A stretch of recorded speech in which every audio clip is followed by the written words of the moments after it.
Good evening and welcome to another video by Russia UK, the channel that gets under the skin of Uber. Right, for the last few weeks, a couple of weeks especially, you would have seen Jamie Haywood's embarrassing, pathetic actually, explanation of what's going to happen on the 14th of March 2022. Very one-sided as usual, and it actually doesn't even make sense, and we'll go into a bit more in depth in this video. Right, anyway, let's get cracking with it. February 2021. Now, this is when the Supreme Court was talking about workers' protection, if you remember, saying that, workers need to have holiday pay, pension, and Uber's bogus way of paying national living wage, which basically, is pathetic actually. But they got around to it, and no one's really pursuing how they're working out national low wage out. But let's move on from that. Right, so what happened in December 2021? Now, this was when they went to court regarding the contract Uber was having with the riders or the drivers. And it was quite embarrassing for them again, because how hard did they try to get around, saying that we drivers were, in contract with passengers and they had nothing to do with it. They fought very, very hard. It didn't wash with the courts, and that reason for now is like we got a new contract because of that. So come what day was it? 14th of March 2021, 22, sorry. You'll be required to sign a new contract. So let me just indulge quickly what Uber was saying before. Now, Uber was saying before, the rider there, they had a contract with the drivers. That's us there. And then we used to bill Uber 25% and say, look, we owe you that much. And you could take that away from us. That was the old contract. But I know exactly that did not happen. But this is what Uber spent, hundreds and thousands of pounds trying to persuade the courts. But this is the contract, everyone was under. But it didn't wash with them, as I said. So the new contract is basically the rider there has a contract with Uber themselves. Wow. We thought they had a contract with them all the time anyway. And then Uber just paid the driver. Now, this is what's happening now. So with that new contract, Uber have basically, taken the mick really.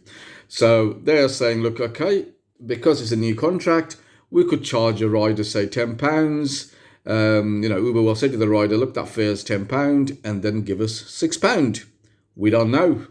And this is where the problem lies, actually. This is a bit more than what it's all about. Right. So Uber, at the same time, has, let me just narrow that down a bit. They got some, cost involved in this, because obviously under the new contract, they have to pay us pension contribution, holiday pay, other things like paternity, sick, and all that sort of thing.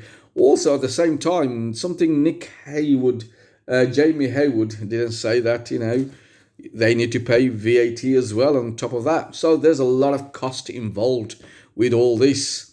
So what's going to happen in come 14th of March? There's going to be a new contract for riders as well at the same time.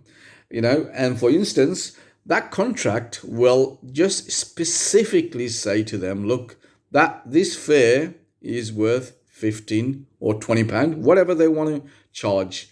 And they could actually just pay us £10, because over here, remember, we accepted a job as a driver there from Uber when they said it's £10.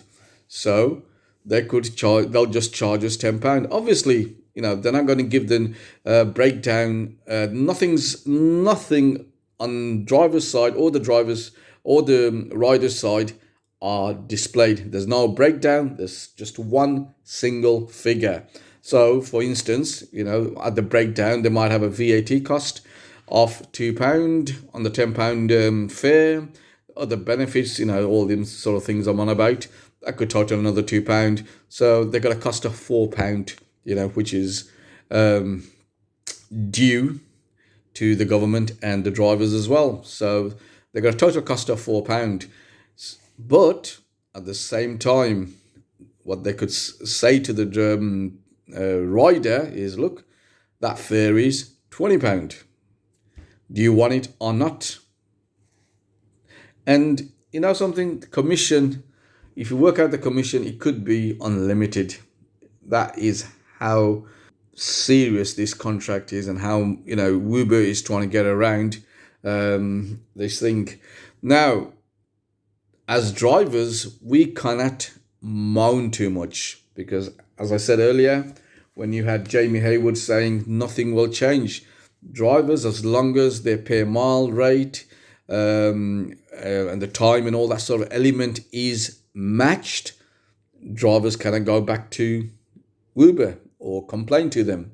So Uber, with this new contract, are on a quite of a win-win situation, but they're not, because the fare will rise. Will we get a rise at the same time? No, is the short answer. Not in the short term anyway. You might see the things like surge here, I've just wrote down here. You'll be seeing very, very low surge. And that's because they've taken the surge away and they just basically charged it to the rider. Obviously, when it's extreme surge, they might give you a bit more to, tempt you to cover the jobs. But, on the whole, drivers will earn lower than what they previous did under the new contract.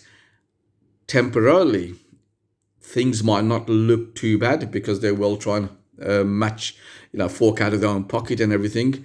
But you've seen there's a massive recruitment drive by Uber, and that basically means that something's happening around the corner. And I think that's what it is. When they start lowering the fares and everything to compete with other operators, a lot of the drivers, they see a decline in drivers, increase in drivers leaving. And so obviously they need to recruit a lot more drivers to counterbalance that. So on the long term, this is bad news, very, very bad news. Bad news for riders as well.